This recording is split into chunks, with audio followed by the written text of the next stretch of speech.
Time COVID ni, macam saya cakap lah, bukan nak berpolitik, tetapi tak boleh lah, kan? Bismillahirrahmanirrahim. Assalamualaikum warahmatullahi wabarakatuh. Kepada semua yang sudi tengok video saya ni, saya minta maaf. Short notice untuk bagi tahu live yang saya nak buat lagi ni.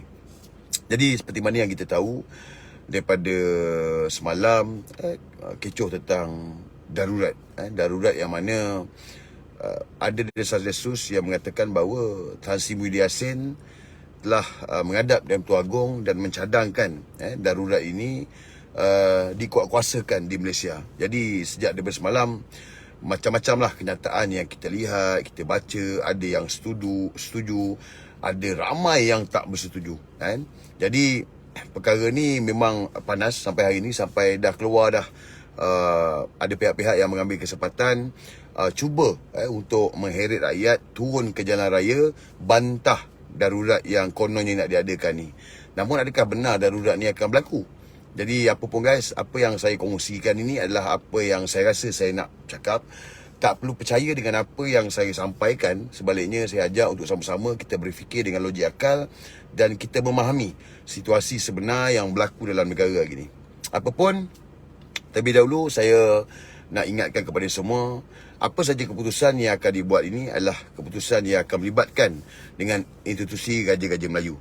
Jadi seperti mana yang kita tahu semalam, bila Tan Sri Muhyiddin Yassin yang berhormat Perdana Menteri menghadap lain sangkut yang berhormat Perdana Menteri menghadap Tun Agong dan mencadangkan darurat.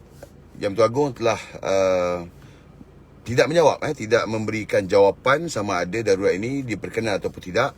Sebaliknya, Yang Tun Agong akan membawa cadangan tersebut kepada sidang Majlis Raja-Raja Melayu yang akan diadakan dalam masa terdekat. Jadi kita tak tahu lagi, belum ada lagi keputusan tentang darurat ini sama ada dilaksanakan ataupun tidak. Namun apa yang saya nak kongsikan di sini adalah pendapat peribadi saya. Okey, ini pendapat peribadi saya yang mana saya rasa saya perlu berkongsi akan pendapat saya ni.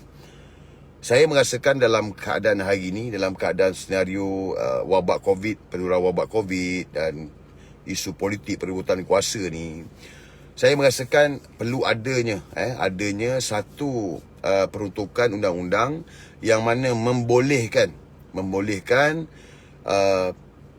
keadaan yang mana COVID ni untuk kita kawal dan tidak lagi merebak. Okey. Jadi seperti mana yang kita tahu tentang darurat ni, memang itulah sebabnya nak diadakan darurat untuk menyekat penularan wabak COVID. Ini berkaitan dengan pilihan raya Batu Sapi yang mana suka ataupun tidak suka, pilihan raya kecil Batu Sapi perlu diadakan. Jadi ini yang ada dalam peruntukan undang-undang. Jadi bila pilihan raya Batu Sapi, pilihan kecil Batu Sapi ni diadakan, dah pastilah dia akan mengundang masalah yang mana pengundi Batu Sapi terpaksa keluar mengundi dan boleh menyebabkan penyebaran wabak COVID-19 ni. Begitu juga dengan negeri Sarawak. Untuk makluman semua, DUN negeri Sarawak akan habis tamat tempoh beberapa bulan yang akan datang. Jadi suka ataupun tak suka, Sarawak perlu mengadakan pilihan raya negeri. Jadi ini juga merupakan satu risiko seperti mana yang kita lihat di Sabah. Pilihan raya Sabah diadakan dan ianya mewujudkan kluster-kluster baru dan mengakibatkan wabak COVID ini sampai sekarang belum berhenti lagi di negeri Sabah. Jadi ini perkara yang kita risaukan juga. Ianya akan berlaku di Sarawak.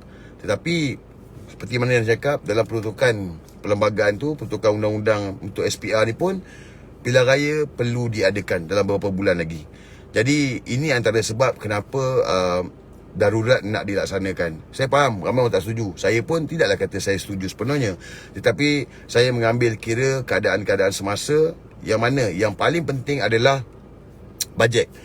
Bajet yang akan dibentangkan pada 6 hari bulan ni.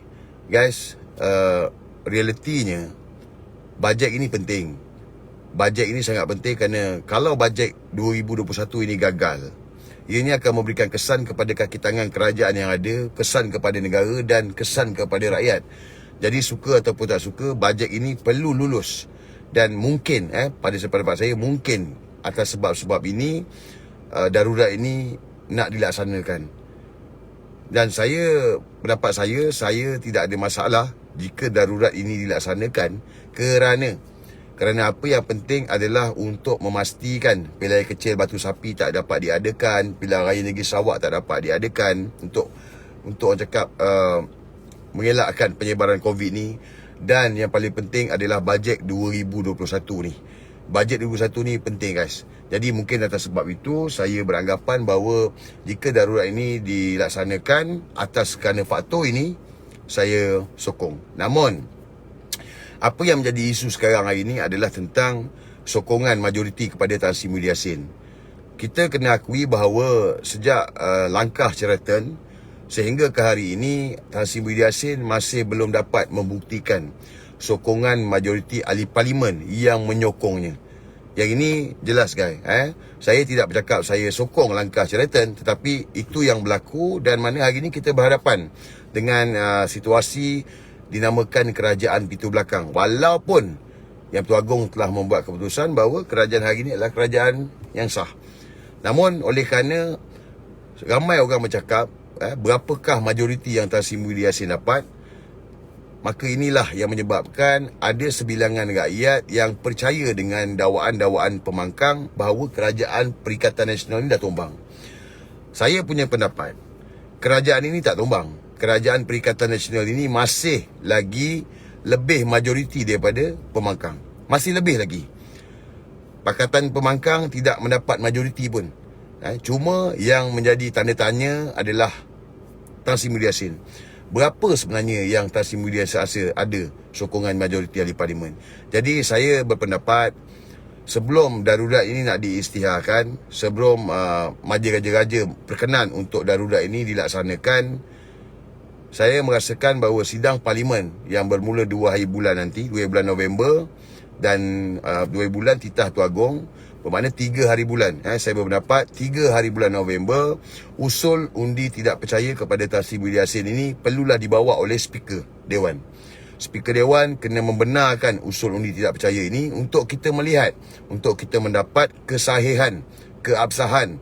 Adakah Tan Sri Muhyiddin Yassin mendapat sokongan majoriti ahli parlimen ataupun tidak?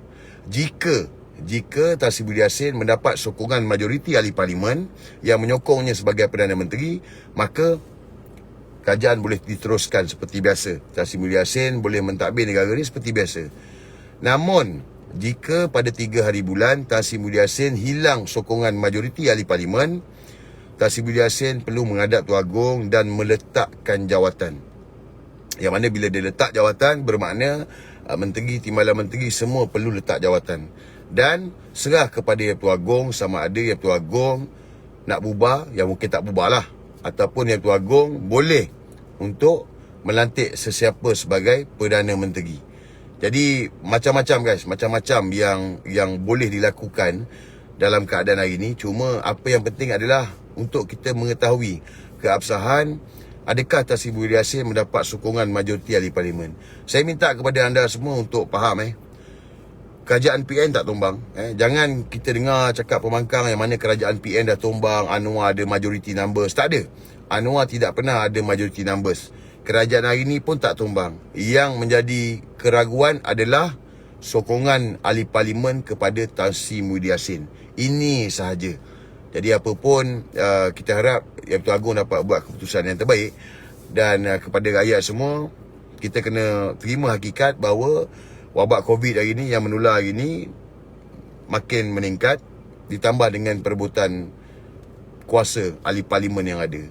Saya ada terfikir bahawa adalah lebih baik, ini pendapat peribadi saya lah, paling terbaik yang saya rasa paling terbaik yang saya rasa boleh dilaksanakan dalam negara ini untuk kita mengekang wabak COVID, meningkatkan ekonomi dan dalam masa yang sama menghentikan perebutan kuasa politik adalah Yang Pertua Agong membubarkan parlimen ni.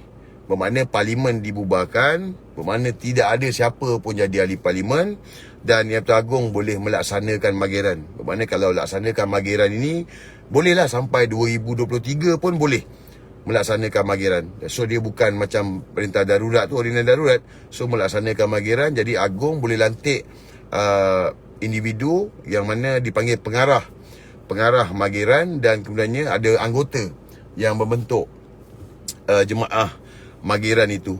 dan kuasanya berpusat kepada Yang Bertuan Agong, dan kita tidak akan melihat perebutan kuasa ahli parlimen yang gila nak jadi Perdana Menteri. Sebab apa? Sebab semua dah hilang jawatan ahli parlimen. Parlimen dibubarkan. Tetapi bukan pilihan raya, tetapi serah kembali kepada Yang Bertuan Agong. Sebab saya rasa hari ni rakyat dah muak dengan orang politik, termasuk saya. Aku tahu korang pun dah muak dengan aku dah, tapi nak macam mana kan?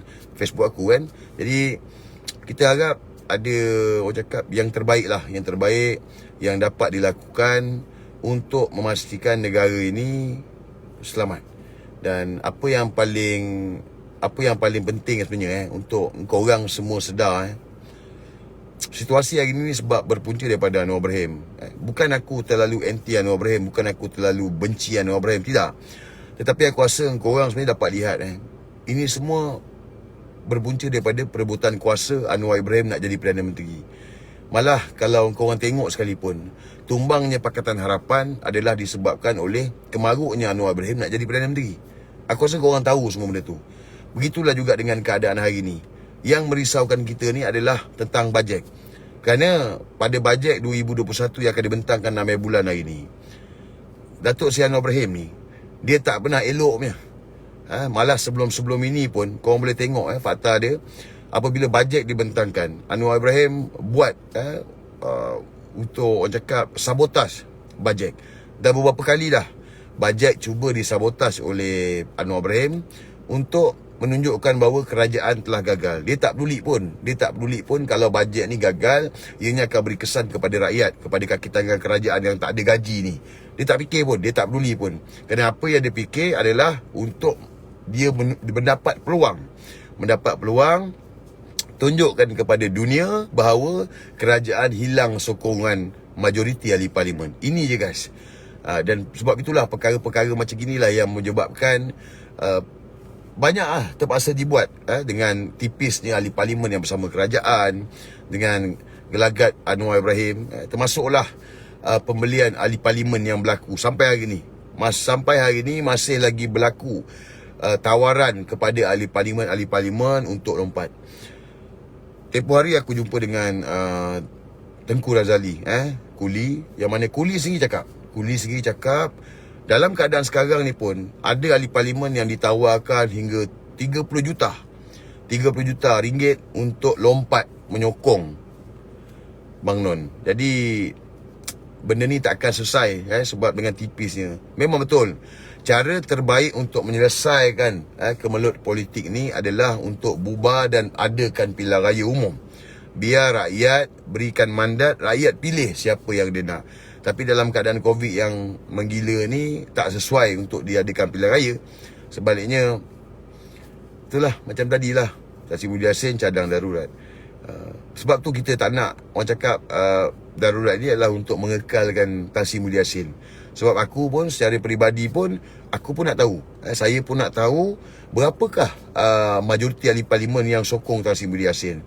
Sebab secara realiti je, daripada sejak Tan Sri Muhyiddin Yassin dilantik sebagai Perdana Menteri sampai hari ni, kita tak dapat lihat, kita tak tahu berapa sebenarnya ni Tan Sri Muhyiddin Yassin ada sokongan ni.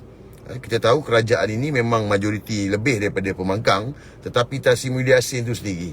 Jadi oleh kerana sokongan yang kita tidak tahu berapa kepada Tan Sri Muhyiddin Yassin ini, inilah menyebabkan ramai yang bercakap darurat ini adalah untuk mengekalkan kuasa Tan Sri Muhyiddin Yassin semata-mata.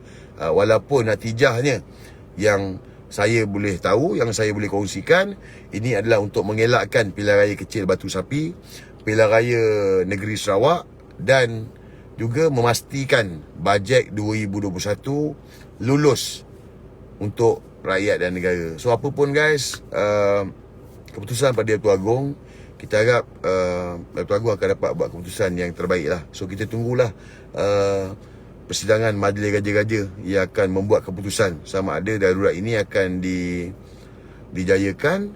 Darurat, dia panggil darurat pentadbiran lah, bukan darurat askar tepi jalan ni, tak ada. Dia darurat pentadbiran.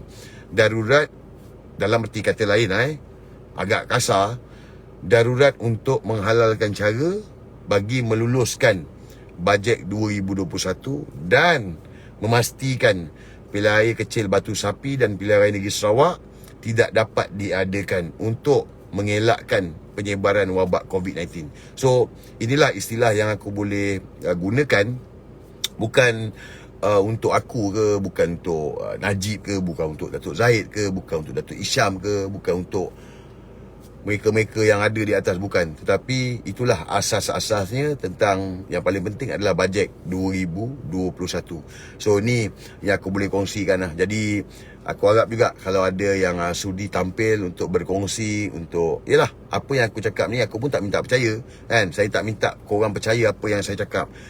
Korang pun ada pandangan korang masing-masing, korang ada fikiran korang masing-masing. Jadi kita boleh berkongsi. Okey, apa yang saya dipahamkan tentang darurat ni, darurat yang nak dicadangkan ni, dia ni lebih kepada darurat pentadbiran. Sebenarnya kalau korang tengok dalam keadaan hari ni pun, sebenarnya dah darurat pun. Dah darurat dah. PKPB lah, PKPD lah, sebenarnya dah darurat dah. Tak ada askar pun. Tetapi ini lebih kepada darurat pentadbiran. Tu tadi aku cakap. Matlamat menghalalkan cara. Apa matlamat dia? Apa agenda dia? Agenda dia adalah pertama sekali untuk mengelakkan penularan wabak COVID. Sebab PRK Batu Sapi ni perlu diadakan. Pilihan Raya Negeri Sarawak perlu diadakan. Sebab itu dah ada dalam peruntukan dia. Perlu. Tapi untuk menghalalkan cara supaya pilihan raya Batu Sapi, pilihan raya Negeri Sarawak tak diadakan, itulah mungkin darurat itu diguna pakai untuk mengelakkan pilihan raya. Jadi korang boleh fikir bagus ataupun tak bagus. Okay?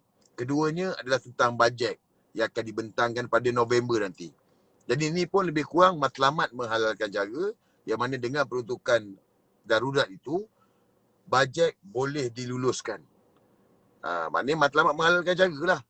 Dan kalau tidak, bila pembentangan bajet nanti ada lebih kurang 60 kali undian. Kalau bajet gagal, ada ahli parlimen aku cakap. Sebab sekarang ni perbezaan dia 2 kerusi saja. Okey, 2 kerusi saja. Jadi kalau ada ahli parlimen cerit-berit, sakit perut, ada ahli parlimen sakit, demam, berak, tak dapat datang. Ada ahli parlimen kena COVID pula, tak dapat datang parlimen.